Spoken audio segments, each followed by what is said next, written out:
des grands pans de cette proposition de loi relative à la sécurité globale concerne le renforcement considérable des pouvoirs de la police municipale.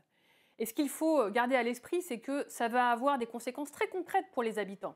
Parce que vous ne le savez peut-être pas, mais il y a une très forte augmentation du nombre de policiers municipaux. C'est clair, en 20 ans, le nombre de policiers municipaux a doublé. Et d'ailleurs, dans certaines villes, il y a autant de policiers municipaux que de policiers nationaux. Et ce sont deux polices totalement différentes qui n'ont pas du tout les mêmes pouvoirs. Et ce texte prévoit quoi? Eh bien, il prévoit, dans cette augmentation des pouvoirs, eh bien, la possibilité pour les polices municipales de plus de 20 agents, sur une période expérimentale de 3 ans, d'exercer des pouvoirs de police judiciaire, qui n'étaient pas du tout dans leur escarcelle jusqu'à présent. Notamment, ils vont pouvoir relever toute une série d'infractions pénales pour lesquelles ils ne sont pas formés.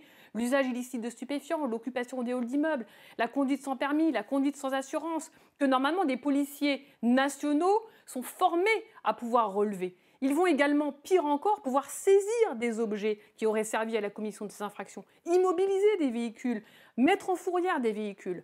Donc, véritablement, on voit les dangers parce que la formation n'est pas du tout intégrée dans l'augmentation de ses pouvoirs. D'ailleurs, il n'est pas anecdotique de remarquer que dans ce texte, dans cette proposition de loi, il n'est absolument pas prévu la création d'une école nationale des policiers municipaux.